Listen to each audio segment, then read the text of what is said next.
জনগোষ্ঠীয় সাংস্কৃতিক ঐক্যমঞ্চ অসমৰ এখন অন্যতম জিলা মাজুলী জিলা সমিতিয়ে আজি তেওঁলোকৰ যি সভা সেই সভা অনুষ্ঠিত কৰিলে মাজুলীৰ খলিয়ামাৰীস্থিত কাব্যকানন ভৱনত।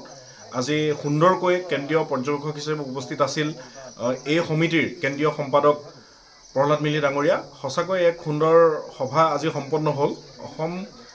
অসমৰ বিভিন্ন জাতি জনগোষ্ঠীক ঐক্যবদ্ধভাৱে আগুৱাই নিব পৰাৰ যি সন্মিলিত প্ৰচেষ্টা, সেই প্ৰচেষ্টাৰে আচলতে জনগোষ্ঠীয় সাংস্কৃতিক ঐক্যমঞ্চ আগবাঢ়িছে আৰু মাজুলীও এই যি প্ৰচেষ্টা, কেন্দ্ৰৰ যি প্ৰচেষ্টা, এই প্ৰচেষ্টাক আগুৱাই নিব পৰাকৈ কি পদক্ষেপ গ্ৰহণ কৰিব ইয়াৰ বিষয়ে আজি ইয়াত বিশদভাৱে আলোচনা কৰা হ'ল। পঞ্চায়ত কেন্দ্ৰিকভাৱে আমি মাজুলীত 20খন আঞ্চলিক শাখা গঠনৰ আজি সিদ্ধান্ত গ্ৰহণ কৰা হৈছে আৰু অনাগত দিনত প্ৰত্যেক জাতি জনগোষ্ঠীক প্ৰতিনিধিত্ব কৰিব পৰাকৈ এই মাজুলী জিলা সমিতিখন অসমৰ অন্যতম জিলা সমিতি হিচাপে গা কৰি উঠিব বুলি আমি আশাবাদী। জনগোষ্ঠীয় সাংস্কৃতিক ঐক্যমঞ্চৰ আজি এখন সভা বিশেষভাৱে সভা আয়োজন কৰা হয়।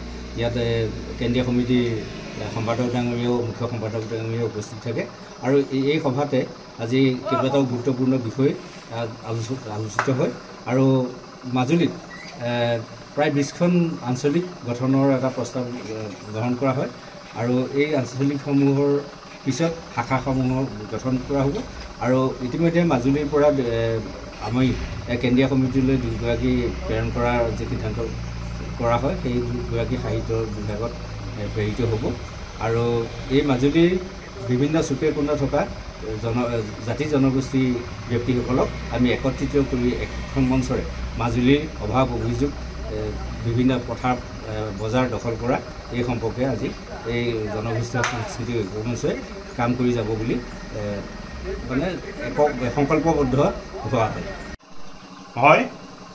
মধ্য মাজুলী অঞ্চলত অৱস্থিত নতুন খলিয়ামাৰী কাব্যকানন ভৱনত আজি পুৱাৰে পৰা বিস্তৃত কাৰ্যক্ৰমণিকাৰে জনগোষ্ঠীয় সাংস্কৃতিক ঐক্যমঞ্চ অসমৰ এখন বিশেষ সভা অনুষ্ঠিত হয়। এই সভাতে মাজুলী জিলা সমিতিখনৰ সম্পূৰ্ণভাৱে গঠন কৰা হয়, খালী হৈ থকা বিভাগসমূহ পূৰণ কৰা হয় আৰু এই সভাখনৰ জৰিয়তে আজি এই অভাজনক অৰ্থাৎ মই পাপু বৰা জনগোষ্ঠীয় সাংস্কৃতিক ঐক্যমঞ্চ অসমৰ কেন্দ্ৰীয় সমিতিৰ সাহিত্য সম্পাদক হিচাপে নিৰ্বাচিত কৰে।